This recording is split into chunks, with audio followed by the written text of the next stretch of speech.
Hey, what's going on, everybody? Steve here, Raiken Profit, RaikenProfit.com. Just woke up a little while ago. In this video, I wanted to share with you a challenge that I have been struggling with my whole entire life. And I wanted to bring you guys this video because I think it'll be able to help you out. So over the last, I'm 30 years old. The last 15 years or so, ever since I was 15, I was always trying to lose weight and get healthy, and I struggled my whole entire life. And thinking about it today and just over the last couple of years, the reason why I've gained weight in the past or I haven't been able to lose it or ever get fit was dealing with emotions. And for many people, we eat the wrong foods, or we drink alcohol, or we get involved in some type of addictive behavior because we're trying to run away from some type of emotion. That might be loneliness, boredom, you might be sad. I don't know what that is for you, but I've found that for me, if I'm bored, or if I'm lonely, or if I'm sad, or if I'm upset, or if I'm anxious, or there's a whole list of other reasons why, or what I might be feeling, I go to food, or I even go to alcohol. Now, I've never really gotten big into alcohol, but lately, I've been traveling a bit, went to Boston, my brother came into town, I was eating out like crazy, Jameson just came into town, like we were having a couple drinks, and I feel myself kind of spinning out of control a little bit with my diet. And last night was kind of like the breaking point for me because Jameson had left, my brother wasn't in town anymore, I wasn't in Boston, there was no excuse, but then I found myself, having 3 beers and eating a whole bunch of food late at night. And you might be thinking to yourself, Steve, that's not a big deal. Like, enjoy yourself. You're 30 years old, have some beers, have some drinks. The thing is with me, once I get started, I don't stop. And I think we all have a point, if you're trying to get healthy, you're trying to lose weight, or you're trying to get back on a routine, where you realize you're at that like spinning out of control point. And have you ever gotten to that point where you're just eating like crap so often, might be 3, 4, or 5 days in a row, you just kind of spin out of control? Or that could be the same with drinking, and next thing you know, 3 weeks go by, 2 months go by, 6 months go by, and you're like, how did I gain 30 pounds? Well, you've got to go back to that pivotal point right before things are about to spin out of control, and you've got to take care of it. And over the last 2 years, I've lost, well, especially over the last year, I've lost, about 35 pounds. And the reason why I've been able to keep it off and stay successful is because when I hit that spin out of control point, because we're not perfect, I'm not perfect. There's times when, eating the wrong foods, or I'm staying up late, or I'm drinking a little bit. And the point I'm trying to make is I've messed up, and I've had some challenges, but that's cool. Like, I believe in balance, but you can't let it go too far. And over the last year, I've been successful because right before I'm about to spin out of control, or right before the habits really start to take over, sometimes I push it a little farther than I should have.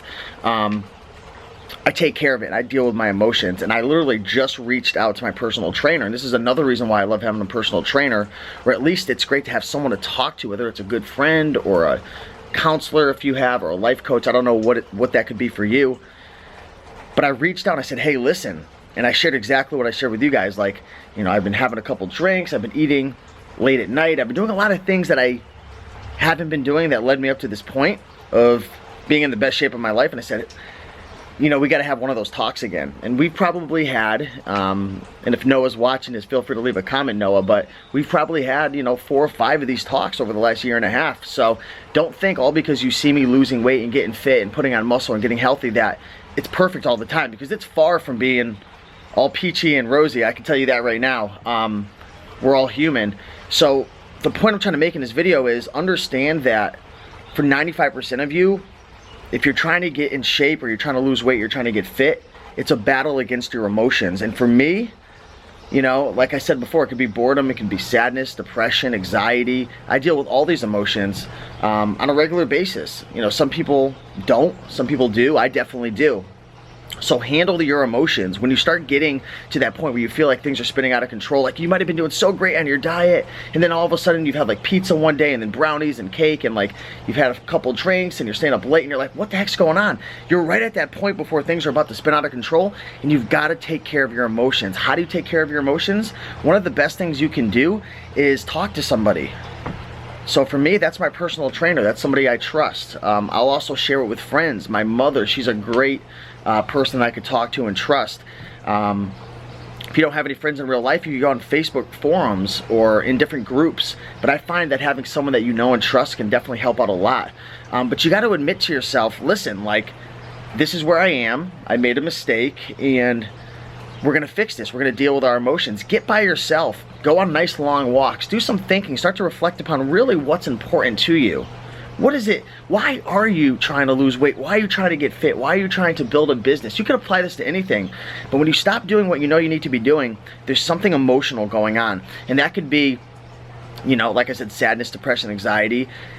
But it's not that defines you. It's how you handle yourself, how you label that. You could say, oh, I'm depressed, so I deserve to give up. Or you could say, you want to know what? I'm feeling a little down because, you know, these are the reasons why. But you want to know what? That doesn't define me. I'm going to take that emotion, I'm going to put it aside, and I'm going to do the things I need to do. Why? Because I know I could help people. I can make a difference. I could inspire others. I could change the world. I could have the energy. I could have the energy to take care of my kids. I could have the energy to build a business. That business could yield income, which could be a resource to change millions of people's lives. Who knows what that is for you?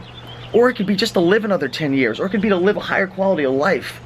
So figure out your reasons, but get by yourself, talk to people, you know, spend some time thinking. Take out a pen and a pad and write down all the, you know, this is a great exercise that Tony Robbins taught to change. He says, a lot of people, they try to change and they try to accomplish something and they think about all the amazing things that would happen. So like, you know, if you lose weight, you'll have more energy, you'll look better, higher self-esteem, confidence.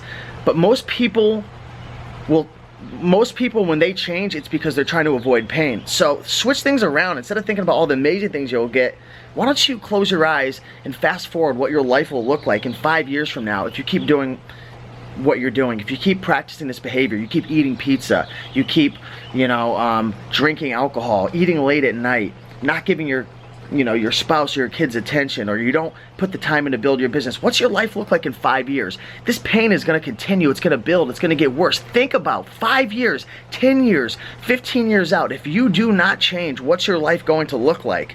And if you really feel those emotions and think about it and really take it in, that's how you change. And that's another great resource that I learned from Tony Robbins. So just want to share with you guys a little bit of what's going on in my life. I know you guys see a lot of Instagram pictures and things on YouTube, and you see me changing, and a lot of people are probably like, oh, it's so easy, you know, he works for himself, this and that. But I can tell you right now, there's 1,000,001 excuses for why an individual could succeed or fail, and it's up to you to handle your emotions and take care of yourself when things go wrong. I believe that's the true definition of success within a character, is how do they handle themselves when things aren't going right. And today's one of those days, and I'm gonna practice what I preach. I'm gonna spend some time by myself. I already reached out to my trainer. I'm gonna take it a little easier on myself. I'm not gonna beat myself up, but I'm gonna stay true to what I shared with you guys, and hopefully you can take this and apply it in your life. So just want to share this video with you guys. I appreciate you. Much love. Have an amazing day. Peace.